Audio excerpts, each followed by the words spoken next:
Saj për mendimin tim duhet të ishte këndeshje 100% informacion. Ishte më i miri në ndeshje me Serbin, u zëvendësua nga Balliu. Lojtari më i mirë ndër 22 lojtarët ose të gjithë çau aktivizuar në një ndeshje ishte ai pa diskutim. Pra kanë të dyja skuadrat. Dhe ti ndeshjen tjetër pavarësisht energjive që ai harxhoi, që konsumoi, pra forcës që ai ndoshta ai sipas trajnerit gjithmonë mund t'i binte pak këtë lojë.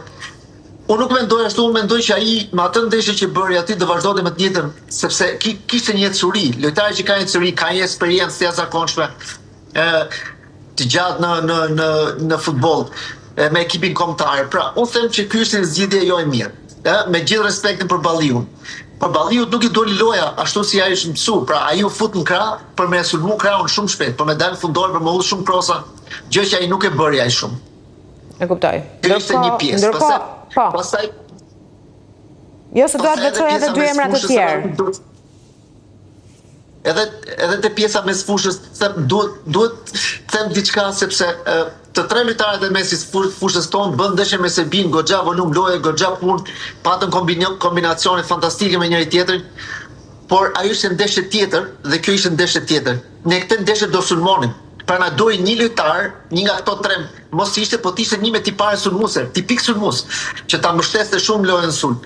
Ky do ishte edhe për mendimin tim diçka më superlative për sa i përket objektivit tonë për ta fituar ndeshjen se s'bën, na? E kuptoj. Yasir Hasanin do të veçoja unë, që duket se nuk është më në planet e Silvinjos, ndoshta nuk i përshtatet lojës që ai mendon në fush me Hasanin pjesë të saj, por edhe Muçi gjithashtu, që nuk e konsideron më trajneri.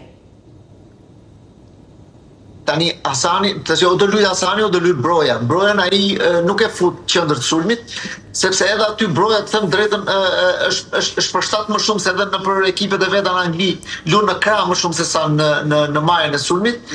Kështu që në këtë aspekt o do fusi Brojan o Hasani. Për mendimin tim Hasani ka bërë ndeshje fantastike, por kohët e fundit i ra ajo pra edhe kundërshtarët jam mësuar modelin e lojës. Hasani nuk shuhet për një triblus të jashtëzakonshëm që shkojnë fundore apo triblojnë 2-3 veta për të dhënë pasimin e fundit. Është më shumë lojtar që është fut nga qendra me shpejtësi dhe është munduar të pasi portën. Pra goditjen e ka fantastike. Në këto ndeshje, nga që ka qenë kundërshtari shumë i ngjeshëm mbrojtje, plus edhe ndoshta formën aktuale Hasani nuk mund ta ketë optimale. Kjo ka qenë dhe mendimi pse trajneri ka vendosur që mos aktivizojë. E kuptoj.